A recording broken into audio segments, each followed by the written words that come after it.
I always feel so official now because Pete does an actual countdown. I know, it's amazing. How does that make you feel? It makes me feel Hey, great. everybody, welcome in to the Side Hustle Podcast. Aloha, you motherfathers. Go back to his one shot so he actually does the real intro how it's supposed to be done. You know, at some point you have to keep your producer on his toes, and he's got a fancy new camera, so now we're trying to make it a little bit more difficult for him to keep up. So, yeah, this is the show. We talk about wrestling and some stuff that sometimes doesn't pertain to wrestling, which you'll find out shortly. Well, wrestling in a different way, but more of like an illegal way. Anyway. Yes, thank you. How are you doing, Double A? I'm good. You know, I would like to not torture our producers since, you know, I was once in that role. So, I mean, I understand the feeling there. But great to be here on this Thursday morning. And we're ready to go. Big show today. There's a lot going on in the world of wrestling, which we talked about lulls. Mm-hmm. Like, you know, leading into SummerSlam, kind of after the WrestleMania period, it kind of feels okay. It's a very much a building process. Mm-hmm. It kind of feels like now more than ever the big four, so to speak, at least WWE pertaining, because AEW, every pay-per-view is our biggest show ever now. But nevertheless, it feels like you kind of are hinged off of WrestleMania, SummerSlam, Survivor Series, Royal Rumble. And I feel like we're kind of in that place right now a little bit. Well, you know what? You know, Bash in Berlin was a little tricky. Yeah. I'm not saying the show was a bad show. It was actually pretty good. It wasn't bad. Although my internet was down for half of it. Oh, that's so sad. So it popped on during the Rhea Terror Twins match. Mm-hmm. But I did go back and watch the Punk McIntyre strap match. By strap match standards, one of the all-time classics. It was good. But it's also a strap match, so yeah. But to your point, it went up against college football. The first week of college football. Which usually doesn't mean anything because the first week was kind of... Yeah, but you know how it is with the first week of football for anything. Like, it's always, oh, it's back.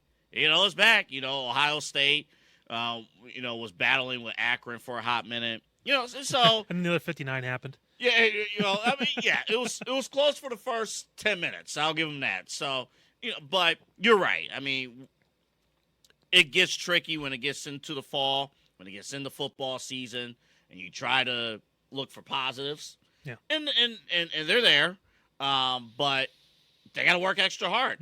Both companies got to work extra hard to bring in the audience, bring in the viewers. And sometimes you may have to reach out from the college football world to perhaps help, which that line in normal years makes no sense. Ever. It doesn't make any sense. Oh, by the way, this is us. That's Kyle. I'm him. And that's he, which is our BA Sweet Moment of the Week, brought to you by BA Sweeties. Yes, Joe Tessitore. I'm actually stunned that Joe Tess, I didn't think he would make this segment when he was announced, signed with WWE, but after watching Raw, this might be his best fit as a commentator. Take a listen. We're going to play a clip for you, courtesy of WWE and USA Network here in the States. Joe Tessitore, his play-by-play of Drew McIntyre destroying, getting rid of, demolishing that bracelet from CM Punk, and just listen to how Joe Tess called that moment. Take a listen. The names of his wife AJ and his beloved dog Larry on that bracelet that was just snapped in half, and the beads are strewn all over the ring. It's symbolic of everything CM Punk holds dear, i.e. his family. Drew McIntyre has crossed the line that we have yet to see. And he's shoving the beads in Punk's mouth. They have to stop him. They can't stop him, Joe. That's the problem. Another Claymore. Wait, this has gone far too far. Don't look at me. There's nothing I can do. There's nothing these guys can do. Here come officials. Here comes Adam Pearce. And he's beating him in the head again. I've just not seen, I've known Drew 20 years. I've not seen this side of him before. Punk thought this was over. Punk had Drew. courtesy of WWE and USA Network. First of all, the Punk McIntyre story, another chapter, going to lead to, we think, maybe a Hell in a Cell match at Bad Blood, but we'll have plenty of time to talk about that. That's a great fucking match to put CM Punk in, too, by the way. Hey, you know what? We're just going to throw him into the fire. I know. Even you've been gone for 9 months, tearing your tricep. Yeah, do a fucking strap match where you're always yanking your arm around. Yeah, we're going to throw you in Hell in a Cell. Yeah, welcome back, buddy. Welcome Triple back. H is like penance, motherfucker. Here Yeah. you go. Yeah, welcome back. How's that AEW scrum 2 years ago? Oh, or jeez. the you want riveting moments? Tony Khan 1 year ago. We let go of Phil Brooks. It was an unsafe environment. You know, the funny thing is, too, Hold up. I fear for my life. 30 years of professional wrestling. I thought it was going to be over.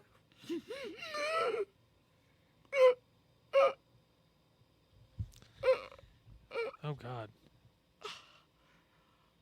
I fear for the safety of the crew. Yeah. Can I get what he's smoking?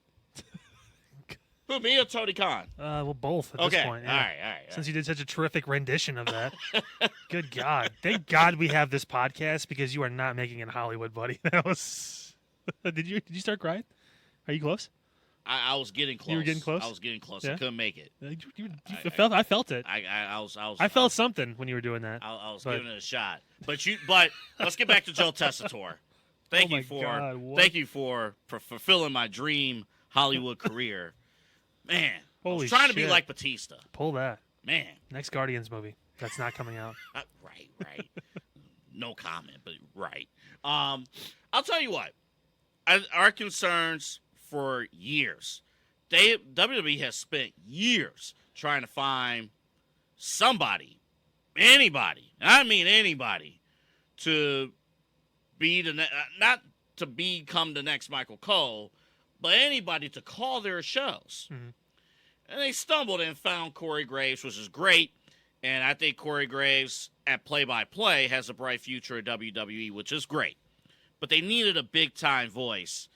And Joe Tess, look, I'm not going to say he had a perfect debut because he even said he said he sucked. But I'll give him a little bit more credit. I thought as far as big-time presentation, as far as, hey, knowing professional wrestling, knowing the storylines, knowing when to jump in and out of things, knowing the situation, knowing how to elevate main events, elevate the big moments. On day one, he showed up and showed that, hey, he belongs calling Monday Night Raw. He belongs on that stage. So if I gave you 2.5, 3 months to prepare for a test, do you think you'd do well? I think I would do okay. You have plenty of time, and you're known for like studying, doing your research, that kind of stuff. I would do okay. If I give you months in advance, If it was for the first time, yes, I would do okay, at least. you exactly portrayed what I think you did. It was okay. We are used to like the booming voices. Even Corey has it now, where there's confidence behind it. Mm-hmm. The reason why, Jimmy Smith and these other guys didn't work is because they knew the sport, they did their homework, but they didn't have the confidence. Mm-hmm. I don't know if Joe Tessitore has the confidence yet. Is he going to be allowed the time to get it?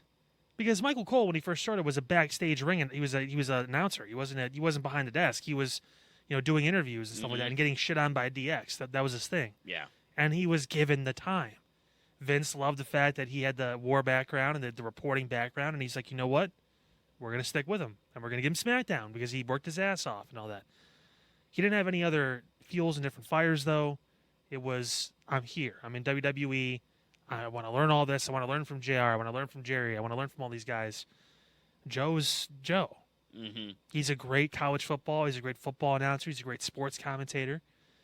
But we've seen guys like this come in before who even love the sport, did the research, know the people, know the storylines. He's had time to research all of this stuff. So I would never expect Joe T not to be prepared for a job, essentially.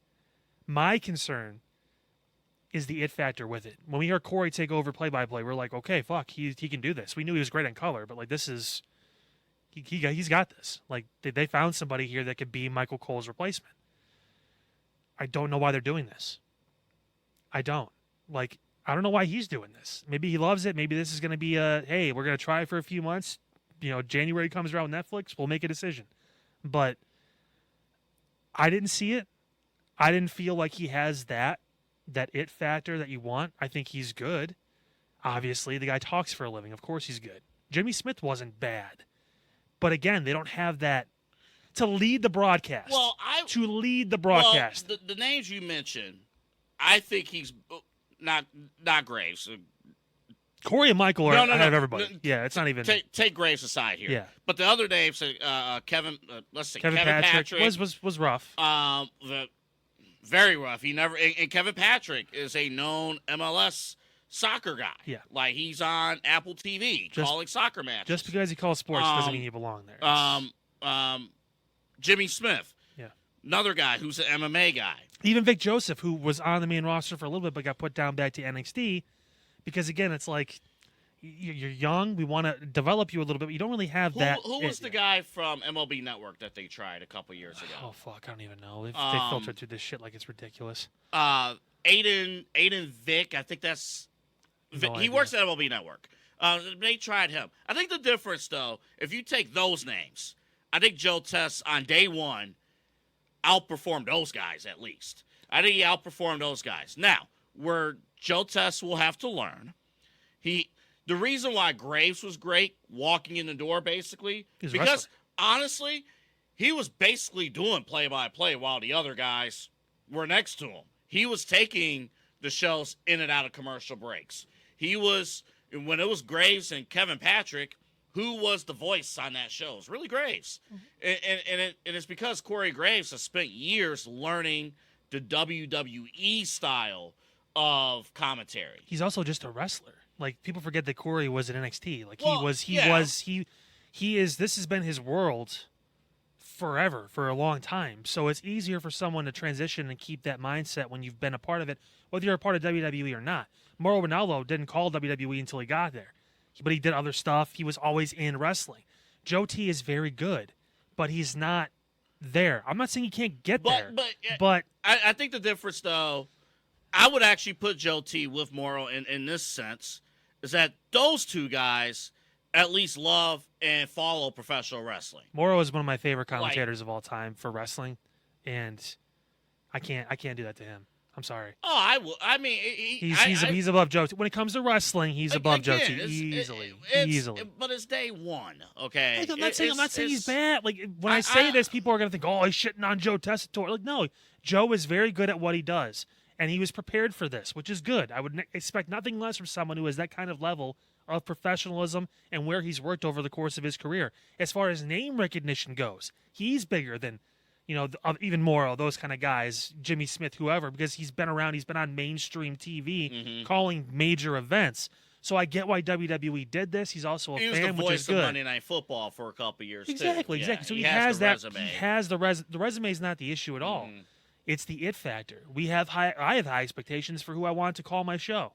And Michael Cole, for all the bullshit he got for all the years with Vince and stuff like that, when he got the shackles taken off, people really started to appreciate what he brings. Well, remember again with Michael Cole.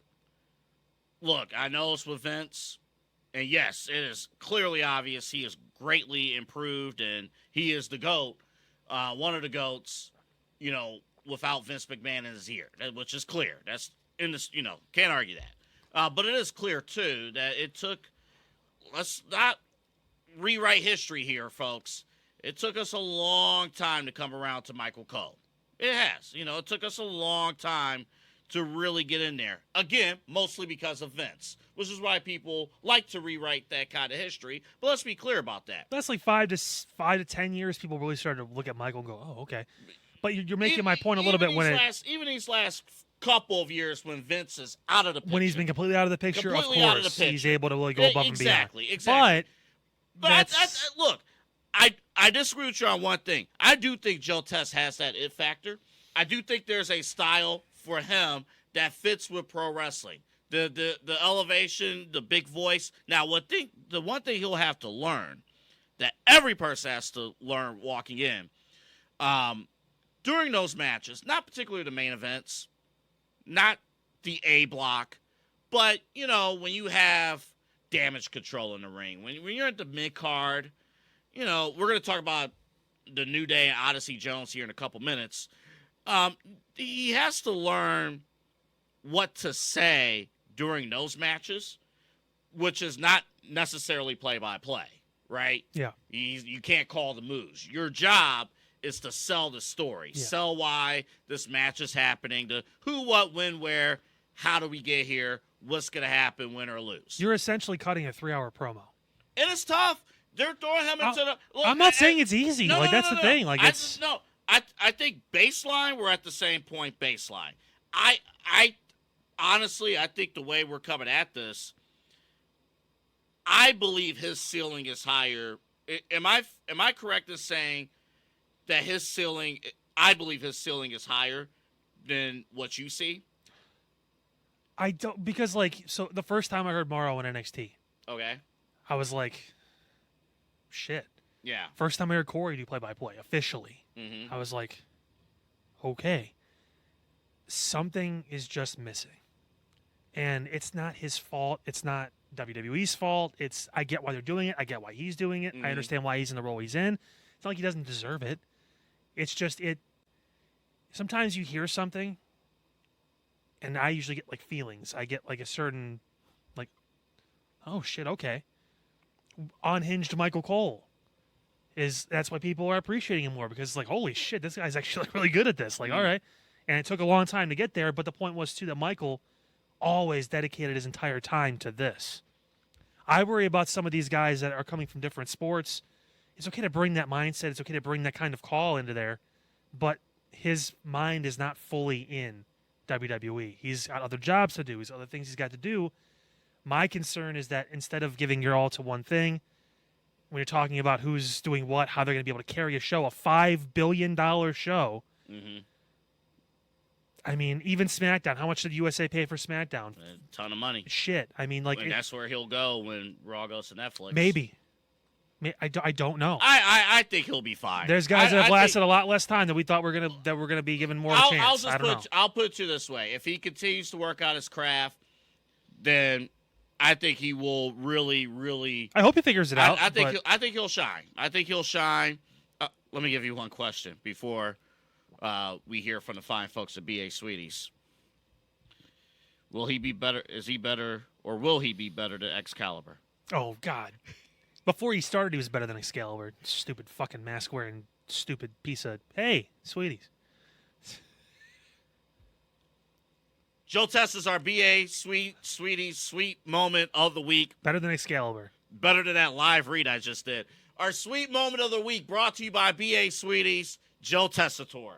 In fact, let's just roll the video of BA Sweeties to tell you what to expect inside the largest candy store in North America. Double A Anthony Alfred here for Sweeties, a family destination satisfying sweet tooths in Northeast Ohio on Brook Park Road for over 74 years. The largest candy store in North America with 40,000 square feet stacked to the rafters with over $5 million in inventory. Come down to Sweeties today on Brook Park Road at Ridge. Just look for the giant lollipops. BA Sweeties, I gotta tell you, you know, the popcorn there. You've got to get the popcorn. Got to get the popcorn. It's amazing. In fact, it's so amazing that you'll laugh your socks off right after. It's so good.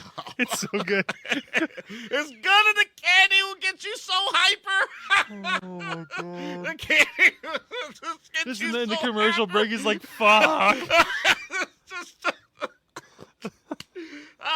Yes. Yes. Man. Holy shit. You want to see adults act like children? Go to BA Sweeties. I'm climbing those lollipops right now. State 480. The Ridge Road exit, make a left on Brook Park Road. You'll see the giant lollipop. Now I'm crying. You'll see it right there. Turn. Get in there. Play some putt-putt. Get a milkshake. a whole bunch of different flavors, and of course, the candy shop. You'll enjoy it. Awesome place, guys. You see the address up there too. If you're like me and you're like a caveman in the 21st century, throw that into your GPS. You'll be able to find it right away. If you had a long day at work, go to BA Sweeties, get some good candy. Holy shit. You know, I've laughed a lot like over my life, but there's certain times where like your cheeks hurt just from certain things. Like people get the belly laughs, they get all that stuff. Yeah. I can't feel the side of my face right now. So either I'm having a stroke or this is hilarious. I don't know. Check it out, Holy BA shit. Sweeties, whether it's your first time or we actually so I put out our BA Sweeties commercial over the Labor Day weekend. They had Labor Day specials. Yeah. And, and first day I got people hit me up. Hey, we were just there. He was just at BA Sweeties. Hey, if you With guys the kids. if you guys go, make sure you mention us. Side Hustle Wrestling Podcast. They love to hear that too. They love to see that they're getting seen by pretty much every different avenue when it comes to whether it's a podcast, whether it's commercial on TV, whatever it is. They love to know how you found out, what you love about the place, and hey, you mention our name, maybe they'll throw in a little discount. Probably not, but you never know. It's worth a shot. And that family came from Akron. Yeah. So, pretty cool stuff. Definitely BA Sweeties. If you want to be just as hype as the kids, get their candy. It's Now we gotta be serious. Fuck you, Double A. yeah, we do. I can't even joke out of that. I can't. Okay. If you have not heard the skinny Odyssey Jones, the big guy in the middle here, was let go from WWE. According to multiple sources, I guess it's technically not official, but Well, he's not on the website anymore, so I mean that's multiple sources, Yeah. and he's basically gone from WWE. Allegations of domestic violence is the reason why he has been pulled. So, right call on WWE's part. That's that. Big Kid blew his opportunity on the main roster. I have a different kind of perspective for these situations because I've lived it. As Go far ahead. as far as Yeah. getting kind of yanked out for something that, again, And let's be clear, too, real quick, Kyle, before you go here. Let's be clear that to this point, these are allegations. it's kind of This my is not. None of this is official. These are domestic violence allegations. Yeah. So we just want to make that 100% clear as we're on the air right now. well. So that's kind of the thing I want to bring up. So allegations are one thing. You shouldn't lose your career on allegations. You should lose your career on facts and what they are. They have things called leave, suspension for a reason, to look into these kind of issues, to make sure. We don't know how much research our WWE has done into this. We don't know what they know. We don't know what's true, what's not. Obviously, if what we've heard is true, then okay, this makes a lot of sense. He's got to get his shit together and figure stuff out because it's going to be really hard to live your life when you're making those kind of decisions. But if it is just purely accusations, allegations, it shouldn't be like you're gone. Mm-hmm. It shouldn't be like that. We live in a society today that jumps to a lot of conclusions very quickly without knowing everything. And as soon as you see something like domestic violence or something like that, it automatically throws you in for a loop like, holy shit. This is the same company that hired a guy that has a record for armed robbery and served jail time.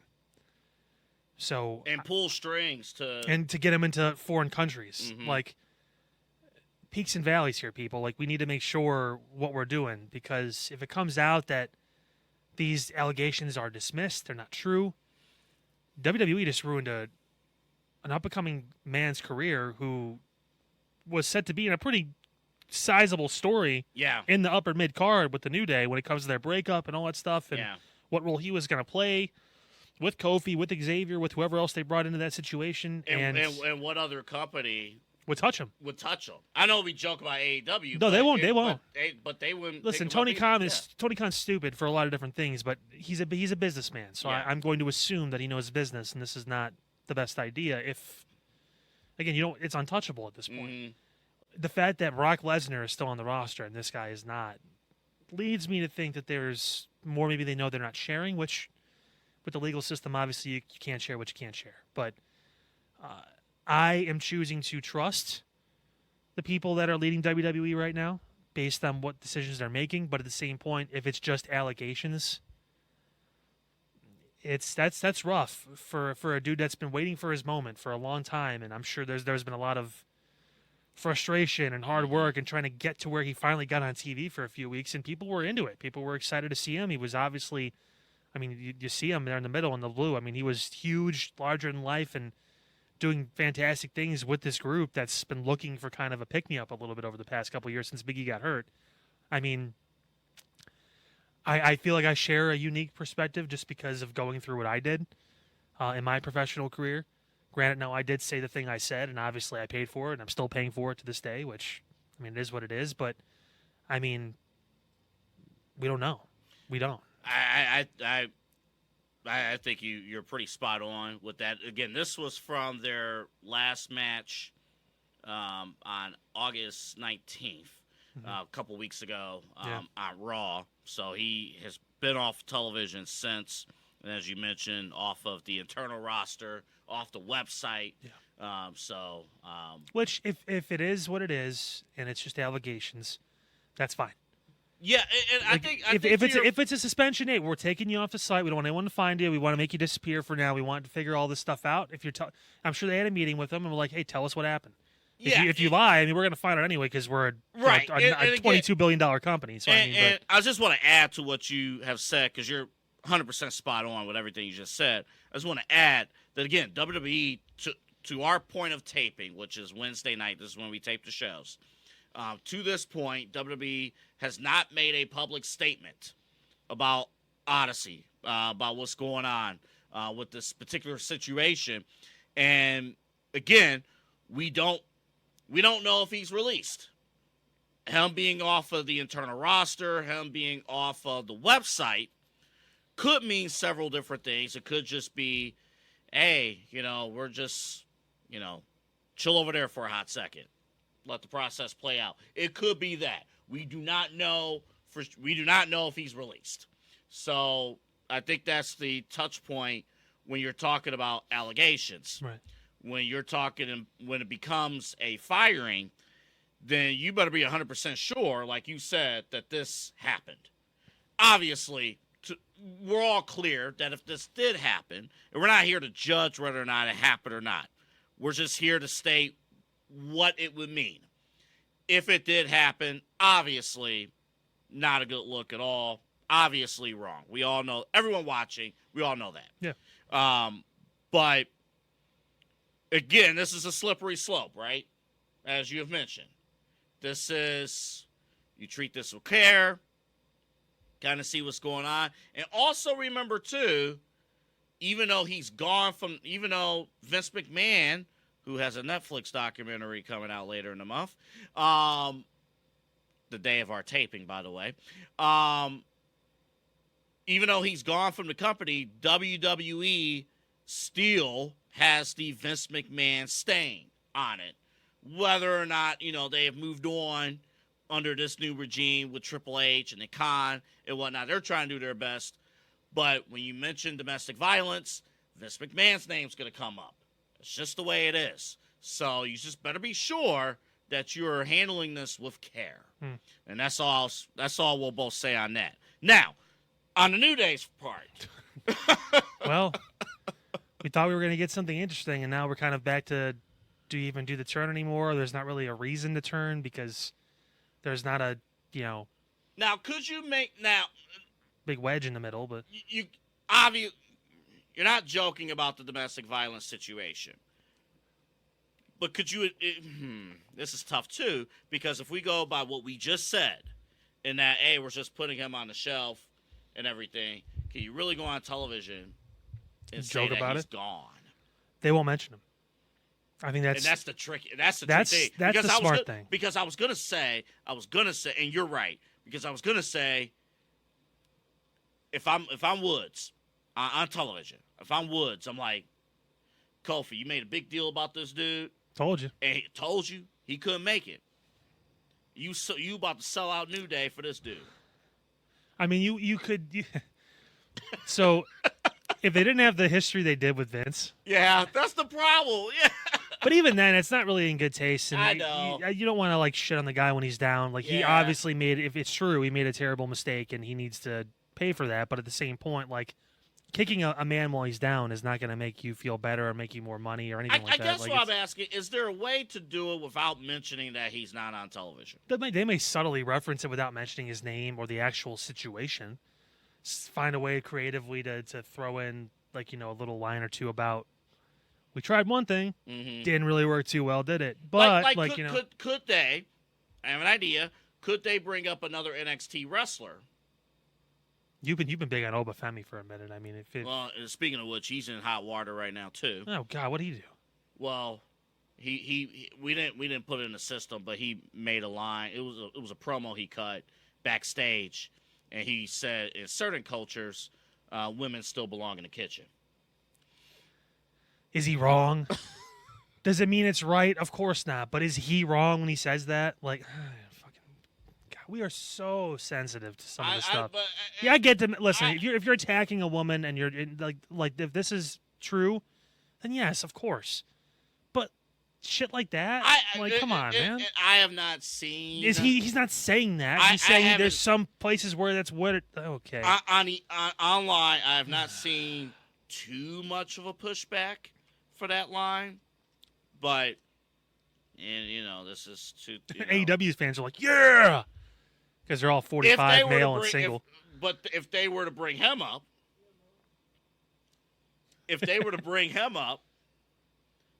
here's Kofi's new guy, and now that guy's a beast.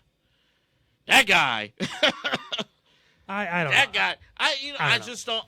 I'm trying to find ways to not take New Day off of television, but at the same time, I don't want New Day to just go back to what they were doing. Just a regular tag team that hasn't had momentum in years.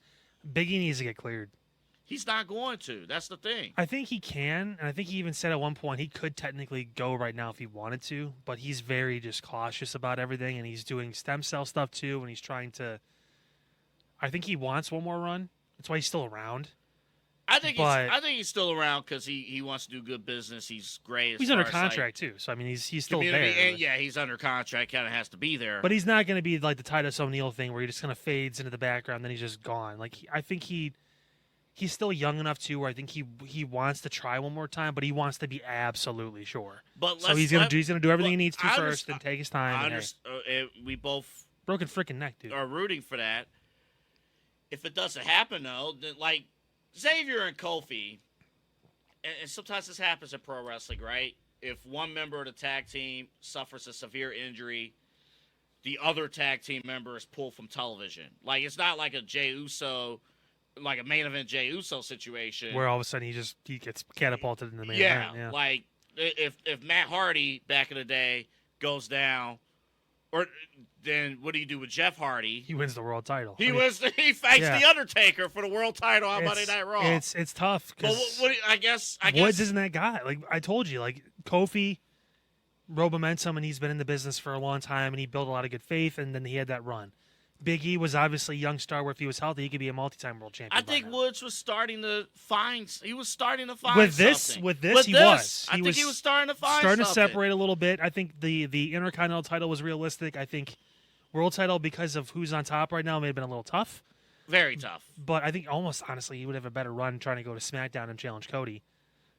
I'm not saying he'd win, but I'm saying like at least it's more of a clear path to an extent because Cody is kind of just like, what are we doing with Cody right now? But we'll talk about that in a second too. Yeah. But I don't know.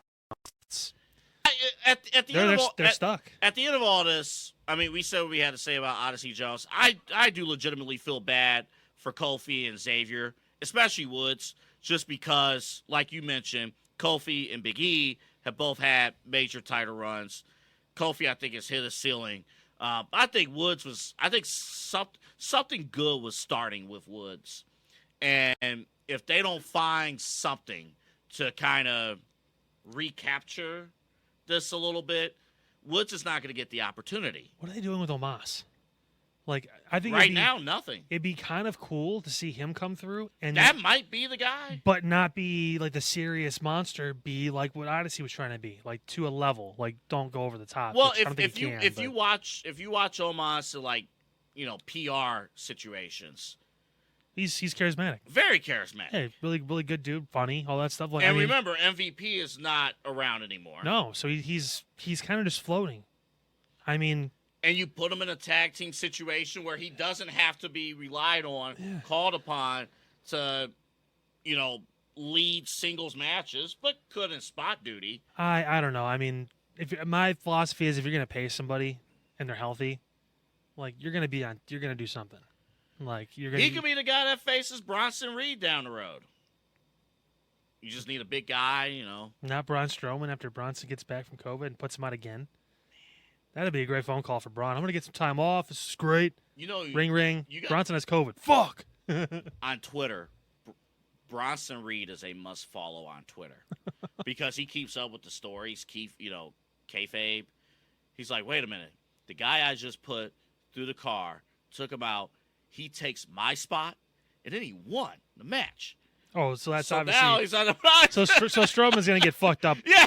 this coming Monday. Yeah. Yeah, again, by one of the biggest rising heels that we've seen in a while. Bronson's having a great run, but that damn virus still fucking people up 4 years after it came out, huh? Right. I'm not going to, no comment on that because of no comment. I have plenty of very few comments, which is, I'm sick of this feud.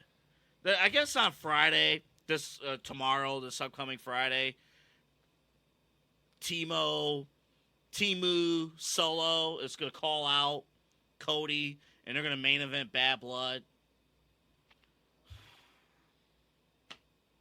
And don't you wish Roman was still full time? Something. Stop having all these damn kids, Roman. Damn. Man. Roman or Tyreek Hill popping out these anywho. I have tried hard. I have praised Solo to this point. I think Solo has played the part, his role, but I've seen something better with Jacob Fatu.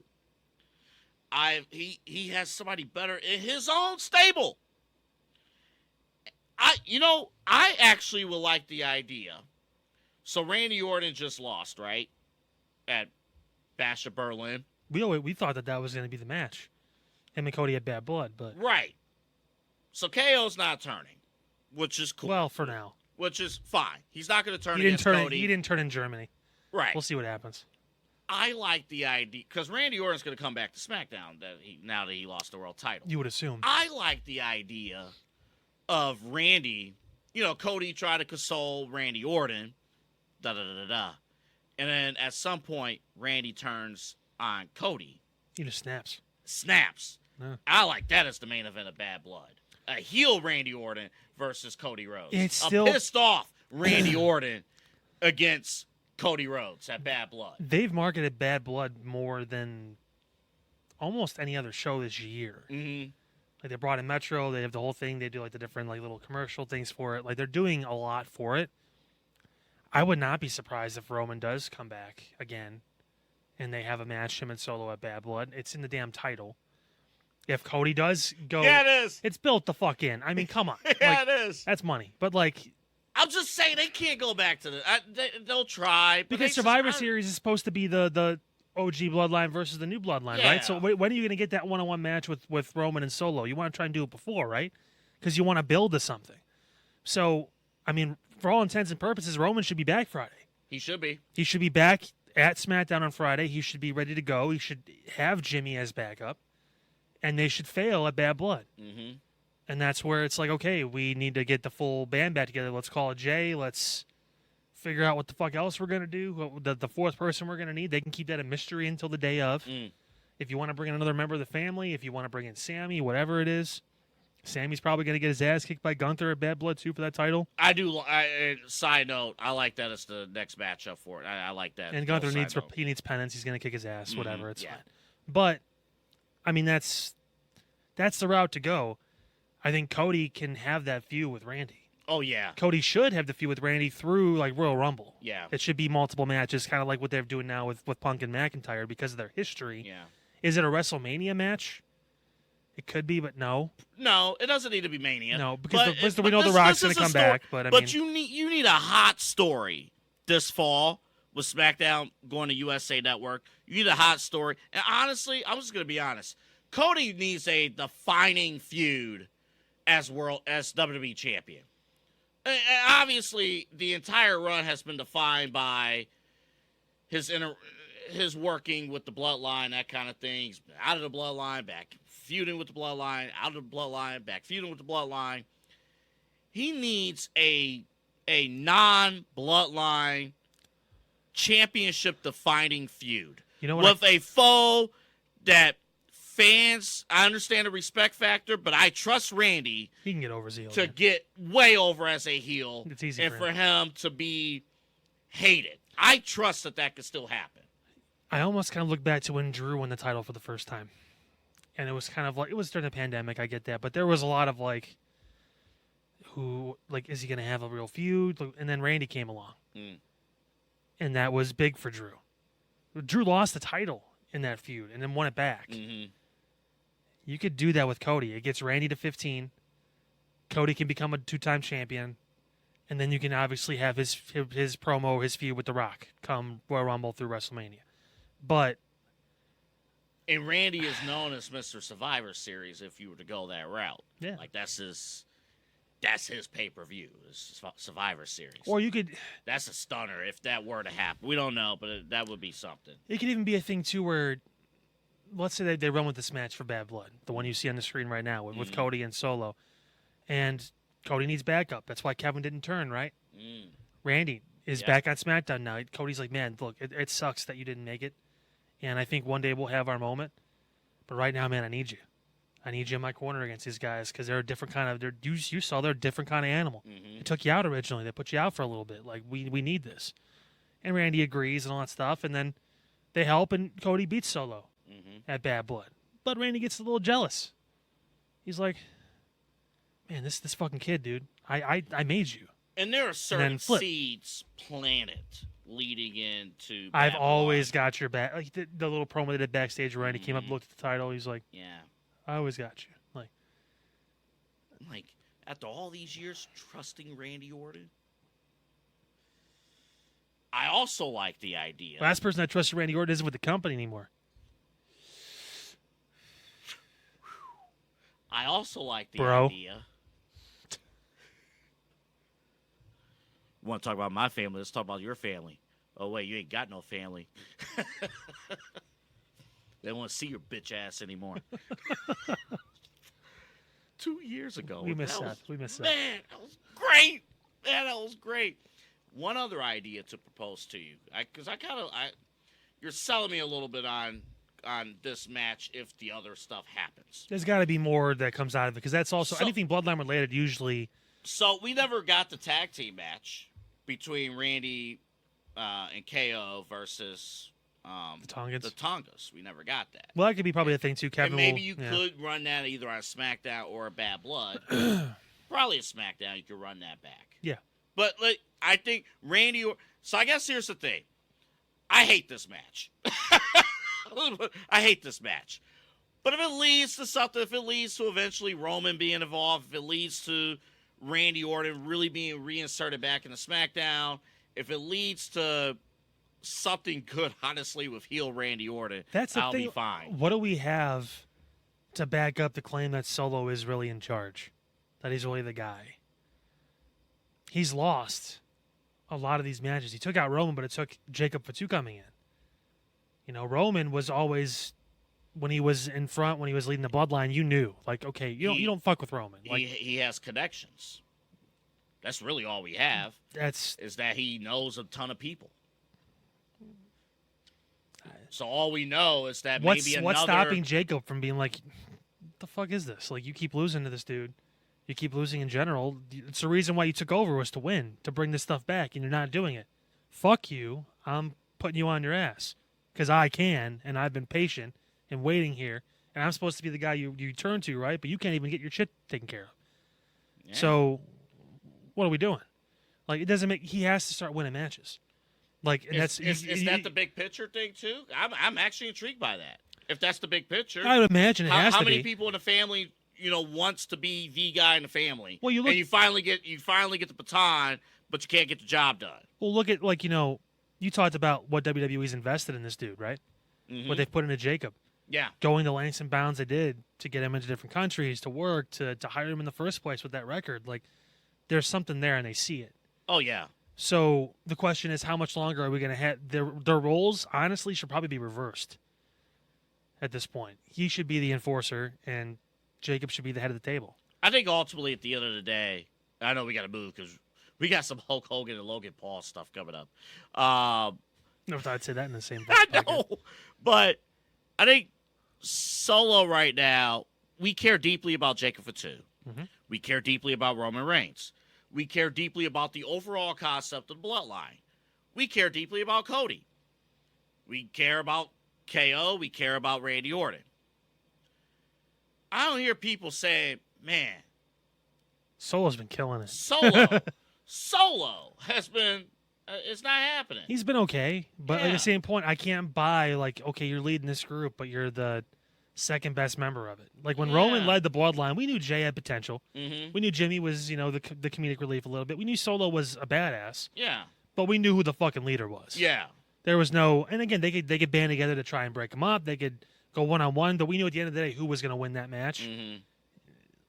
Honestly, Jacob Fatu versus Solo Sikoa right now, 3-minute squash match. Right? Put him on speed.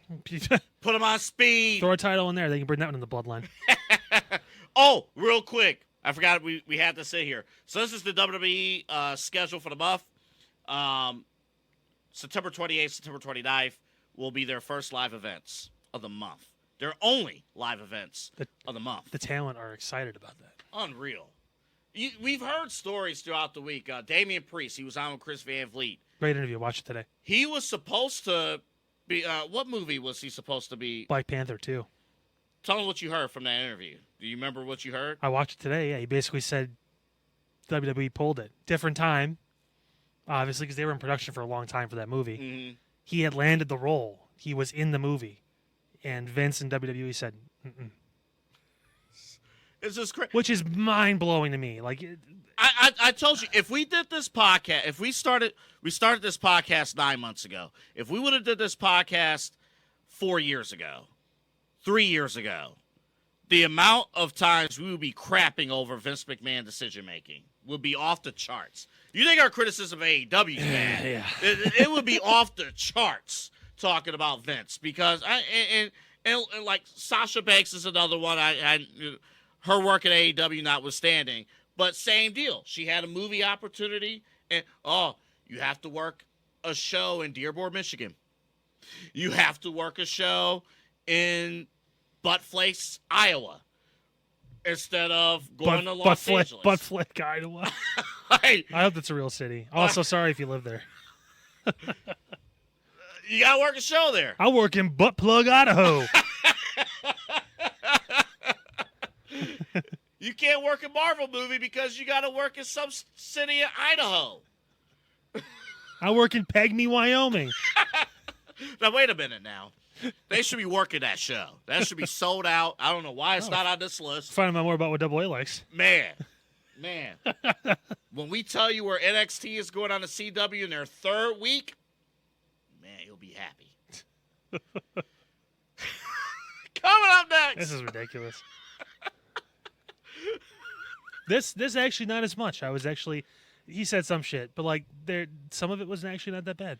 Not that bad, but we'll play a couple of the clips where you're like, what? Actually, Logan Paul, like, what? We'll do that coming up next. Also, a special announcement. Yeah. Special. We'll have that for you on the other side, plus rapid fire. But first, a word from B.A. Sweeties. Double A Anthony Alfred here for Sweeties. You know they're for candy, but did you know that they're a major popcorn manufacturer? Their brands are sold in every grocery store in Northeast Ohio. Want to talk about the varieties? They have 30 of them. of gourmet popcorn under the Campbell's and All-American brands right here in their industrial kitchen on the Brook Park Road campus. The famous Humphrey popcorn balls and Olympia popcorn is made in Strongsville. Talk about fresh. Stop in at the Brook Park Road store or Sweetie's Olympia Treats in Strongsville for the freshest, best tasting popcorn anywhere.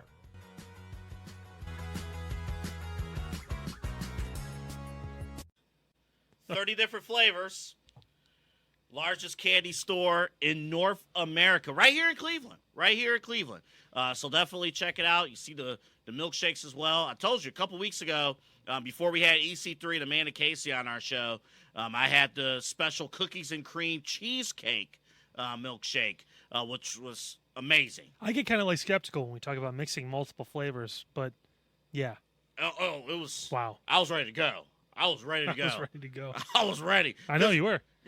Because I asked the attendant, like, hey, I know you have this in ice cream. Like, they have that as just ice cream flavor, but can you make this in a milkshake flavor? And they looked like, oh, we got you. Double A, we got you. They made milkshake flavor. Oh, my goodness. I was ready. I was ready for EC3.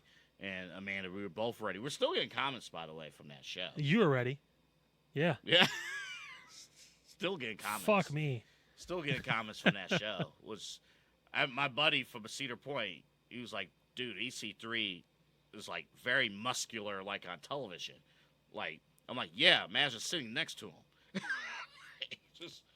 just crazy. There he is on the far left from a few months ago. Like, just that was goatee C3. Yeah. Actually, you see the date there. It's from 2023. Fuck you. That was funny. It was. I'll give you that. But no, that's EC3 in the far left training there. Gary Lee's in there too in the far right. Now the guy in the middle. Who is that guy in the middle? Now the guy in the middle. So we've told you before. You went to your first Exodus Pro show, and Pete. And Jacob went to your first Exodus Pro Wrestling show a week ago, Journey 2. My first Exodus Pro show was their first. It was their very first show. And they were at Temple Live at the time. And there was a sign that on the far left of the arena that said, Mike from State Farm. It had a picture and everything like that. It had the insurance, like, oh, it's a State Farm insurance agent. Okay, cool. And as the show's going on, we start chanting his name. We started chanting Mike. And then he had like he had a segment on the first show. Had a check. Goes backstage. What does he tell us at our meeting? He's like, off of that first show, EC3 pulls Mike from State Farm, who's in the middle, pulls him aside, said, dude, you're over. What? You're over, man. How? How am I over? Chanting his name and whatnot. And then you realize, well, wait a minute. They're not ribbing us. Like, he's an actual State Farm agent. It was crazy. He has an office and everything. This is not a character. He's a real State Farm agent, has a real office. We were there. It's real. It's the real deal. Mm-hmm. He has actual insurance, has actual things to offer. And guess what? He is our new sponsor here at the Side Hustle Podcast. How about that? Thanks, Mike. We're excited to be working with him, obviously. Going to have him on the show, I imagine, sometime soon as well, because he did call out an open challenge. We talked about it a few weeks ago here on the podcast. He wants to wrestle. He's going to have his first match, hopefully relatively soon. Usual Suspects, November 16th, I believe it was. So we'll see if he's on that show. Maybe we get him on the week or two before to kind of talk about it, depending on who decides to answer the call. Yeah, they call that number. Yeah, all you do is call that number and talk to him, and you can get him in a match. So. And this is his website right here, where you can get all of your insurance stuff taken care of. Listen, all jokes aside, too, like in life, it's not like pro wrestling, right? Pro wrestling, it is technically predetermined. They can write stories out. You can kind of predict the future of what's going to happen because you can write it. In real life, you can't do that. You want to make sure your bases are covered, whether it's your home, your car, if you have renter's insurance for your apartment, like me moving in a few weeks here, all that stuff too, boat, RV, whatever it is, any kind of thing, life insurance, that kind of stuff too. This is the guy to call. All right, he definitely can get you on the right path and get you a plan, so that way you're treated fairly on one hand, but also you're taken care of for your future and for your family's sake too. And he was telling us too, can you name your life insurance policy off the top of your head? And a lot of people can't. No. And you never, unfortunately, tragedy could strike at any point. We had tornadoes come through here not too long ago. Mm-hmm. Like, it's just stuff you never even think of. Like, we're both young. I have a son. I mean, you're starting your family here soon when it comes to obviously getting married and kind of moving in that direction. It's things you start to think about, honestly, at our age or even earlier. I mean, he's 55, I'm 30. Like, there's a lot that you think about when you're kind of going through it. And, I mean, it's Gonna need insurance in a few minutes. He's going to kick me in the shin. That's what he's going to do. And when that happens, stop by his office. Yes. Do you have shin kicker insurance, Mike? Because I'm going to need that. All kidding aside, though, his office here in town, here in Cleveland Heights. Mm-hmm. There's the address as well, Lee Boulevard, Lee and Mayfield. Yeah. Very easy to find. He also puts it here, same building as the Starbucks building. That's right. So get your coffee and then get protected. There you go. What more could you ask for? I mean, you talk about, different flavors and whatnot, but yeah, they are real. So think about this. He's soon to be a real professional wrestler. He's been helping out with Exodus Pro, and he's continuing with his role with Exodus Pro. And he's an actual insurance agent that can help you out and kick ass. If you watch the show and obviously you appreciate pro wrestling, it's kind of nice to have someone else too that appreciates it as much as you do. So wrestling fans and that stuff too. If you've been on the fence, if you have insurance providers now and you're kind of like, I've been thinking about like looking around and switching, give this guy a call. He's honestly so fun to talk to as well. Even if you just have that conversation and figure out what you're entitled to and what he can do for you. I mean, it's a conversation it's worth having. It could be 5-10 minutes. Or it could be like us. We could go there thinking we're going to be there for a 20-minute meeting, and we could be there for an hour and a half. And enjoy every single second of it. So do yourself a favor. Call that number, 216-932-6900. Do that. Talk to Mike. Figure out the next steps in your life. Even if you decide not to go with State Farm, still have that conversation because, honestly, it's a really good time investment to make sure you're really protected the best possible way you can be. Definitely. So, again, thank you to Mike from State Farm for teaming up with us. Yeah. And welcome to the Side Hustle team along with BA Sweeties. Mike from State Farm, a new sponsor with us here at the Side Hustle podcast. Hulk Hogan, Logan Paul. Two names we never thought ever would come together, besides being in controversy, but here they are today. I forgot which clip I told Pete to play first. We have two clips for you. So Pete will just pick whatever one to play first. Playing Russian roulette with the Hulk Hogan Logan Paul clip. Because they're both great. So let's roll the first clip. You got to realize, bro, this is not a work, okay? This is a shoot. What? The business is a shoot. Everybody's going to tell you it's a work. It's not a work. What do you mean? The business is a shoot. I don't know if I understand If I the wrestle terms. you right now, Yeah. and Vince pays you $1 million, and he pays me $5 million, Yeah. is that a work or a shoot? I don't know. I don't think I know the terms. Let him explain it. Oh, you don't know the terms? What is a shoot? What is shoot? I know a work. What is a shoot? Come on, you're bullshitting. He's not. He's serious. Yeah, I'm fucking with you. Okay, thank you. No, he's not. No, he's not.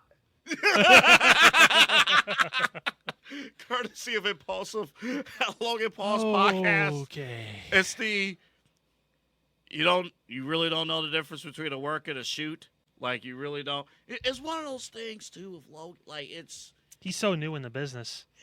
And again, he watched it as a kid, so that's where he gets some of the stuff. But I mean, yeah, it's Hulk Hogan. He said, like Hogan, he couldn't believe it. He could not believe it. I wish you could play that when Hogan turned to the camera. That honestly, I think That's like a the meme. last 15 seconds of that clip. that's all a meme. It's just memes, That's- right? oh my God. Hogan turning to the. We'll actually play. We'll play on the fly production right now. Pete, if you can we just fast forward to when Hogan turned to the camera? See, we don't even have to play the sound. Just when Hogan. I'll provide the sound. Yeah, when Hogan turns to the camera, he's like, I can't believe. Right there. What did he say? First of all, that's how a lot of people look at Hogan with his comments lately, number one. Number two, That The- look, the though. chief brand ambassador for the RNC. What are you talking about? No. No, that look, I he's like, cannot he's be like, American. brother, I can't believe it. All right, now, Pete, if you can't, just play the rest of the video. It's the zoom in. That zoom in is classic. And then Logan, he's like, wait He's a like- minute. All right, keep going. Yeah, I'm fucking with you. And this is the moment where, like, oh, Hogan's not joking. No, Like, he's not. and then, like, dude, cut, He's not. cut. Right there. Oh my Oh god. my god, I fucking can't. I can't with these people, man. Wow, Listen, man. I've been a proponent of. I love Logan Paul. I think he's great. Like, this is for everyone that hates him. I'll be the one guy when he come to Cleveland again. I'll be cheering. Like Oh my God. he doesn't make bad content. Like there's nothing that he does where it's like, man, that kind of sucked this time. Like it's always so good. And Oh, even this man. is just it's That's one so- to be in the same room. Those two is hilarious to me. Man, Just it does not fit man. like at And all. His co-host tried. He did his best. Mike to tried, yeah. Mike tried to cover. He's like, "Oh, can you just explain to the audience? You know, not to. Can you just explain to the audience?" It No. was not happening. Fucking no, I'm not gonna explain to the audience. The fuck do you mean? You All should right. put him in the threw his ass on the ground and leg dropped him right there for saying that Man. shit. All right, I do want to react to the next clip that Pete's going to play for us. It's again from the Impulsive podcast. Now, this Hulk Hogan had this to say about Logan Paul's future and maybe world champion aspirations. Take a look at this clip. I've never seen anybody since I've been a wrestling fan, since I was in the business 4 years. I've never seen anybody pick up on it as quick as you have, and your stuff looks fucking believable. There's no holes in your work, so just don't get hurt. I did like look in the mirror and looked at my craft, and I thought like I think I could do this if I actually like devote my time to it. So I did have the conversation with Triple H. I said, "Hey, I want to be the guy. What do I have to do to be the Yeah. guy?" And I'm gonna start making that run next year, Good. 2025. You should not be any type of champion except the world's champion at this point. You need to make that quick transition, and if they're smart and Triple H is smart, that transition needs to be made this year. All right. I I love it. okay. Honestly, like hear me out. So Logan is what, 28? 20 he's a young dude. Mm-hmm. Maybe 28. I don't know. You can Google it if you want. I have no idea. We'll pull it up real quick. But go ahead. Like why shouldn't he give a year to professional wrestling? Like this kid's made more money than he's ever going to spend. He's in a great spot. 29. 29. Yeah, shit. Some guys don't even start till they're 29. This guy's already one of the most over people in the company. Period. Like, imagine if he did the job. Like, hey, I'm gonna give him a year. I'm gonna do 30 to 40 dates. I want to be the guy. I want to see what that feels like. He is. It's the name of the podcast, but he's very impulsive. Yeah. It's one of those things where if he gets that feeling, he's gonna fucking do it. And the fact that he had that conversation with Triple H, and was like, "What do I need to do?" I'm sure Triple H told him, "Well, you gotta fucking be here. You gotta be here every week. You gotta put the work in, man." Like everyone acknowledges the fact that he's picked this up almost as fast as anyone we've ever seen. Maybe Kurt Angle is the only other person that picked it up that quick. And he gave up. When he first started this, he was doing boxing. He was doing other stuff. He stopped. He stopped all that. He's focused on just some of the promotional stuff, his business side, then obviously wrestling. He was U.S. champion for the 280 days, whatever it was. I mean, that was a long time. The natural progression of someone who goes and wins that title next is what's next? World title. Mm-hmm. Raw's going to Netflix. They could use some more, different kinds of entertainment, different kinds of people. Cena's going to be around on Raw because he wants to be on Netflix for it. So there's a match we'd love to see. Logan Paul and John Cena. That's fucking huge. That's one of the big 4 pay-per-views right there. I mean, there's so many possibilities and there's so many ways and avenues for him to do it. And the fact that he's only 29, why not? He has the ability. He may not be a baby face like Hulk mentioned at one point, but I mean, you never know. Now, But I mean, still, like, damn. Like, I'd love to see it. on Logan's part, yes. On Logan's part, to have those aspirations, great. Let's get back to Hogan. Well, listen, if there's anyone that knows what it's like to be on top of a company or on top of an entire industry for a long period of time, regardless of the bullshit and all the stuff he said, he is that kind of guy. That's why multiple times over, he's been that guy. So I mean, if he sees that, okay. I mean, So let me. I'm just say this. In 2024, do we still value the wrestling opinion, of Hulk Hogan and Ric Flair? yes, In 2024, that will never go away. When you're that level of icon in this business, that's like saying, do we value the Undertaker now because he hasn't wrestled in 3 years and he like it's. Of course I do. But they say some crazy shit, but this is not outlandish to me at all. But I bring up Hogan and Flair because obviously they have both had, in their own ways, controversial post wrestling, or in Ric Flair's case, current wrestling, whatever, situations where I wonder if it is still, if it's touch and go to still value their opinion, even though, here's the crazy thing though too, Kyle. We look at other sports, we don't have those type of questions with the greats in other sports. We don't look at, just think of the, I guess now current controversial names in the NFL, in the NBA, in Major League Baseball, who have been at the very top, but have had questionable post-playing careers.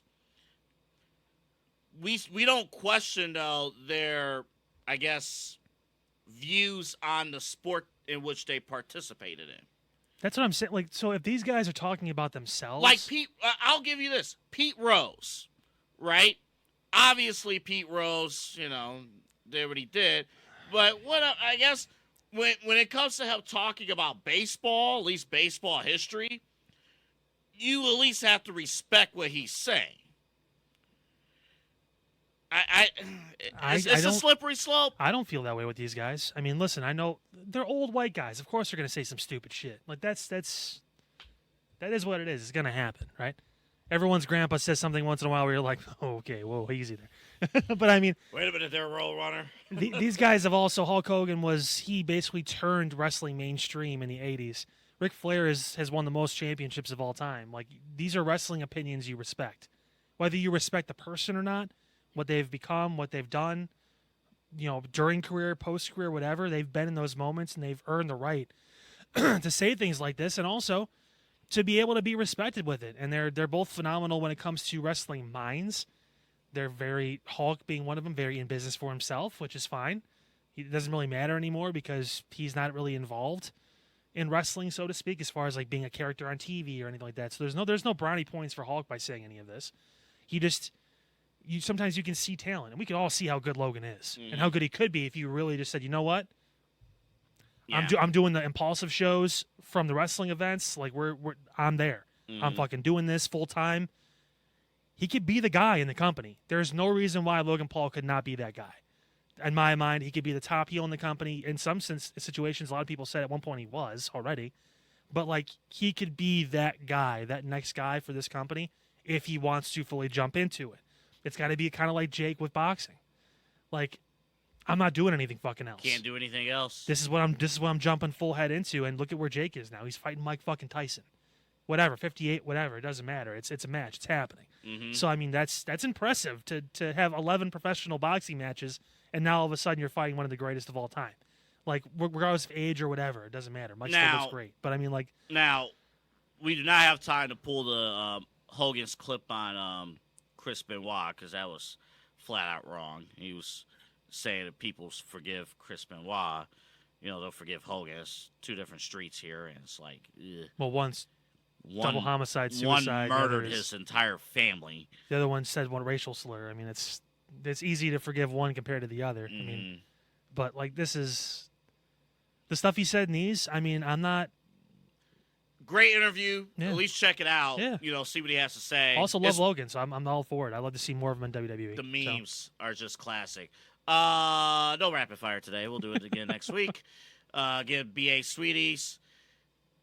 we give them a little bit more time here. Get BA Sweeties, great candy, great everything. Definitely check them out. Big lollipop. You'll see Kyle up top of the lollipop.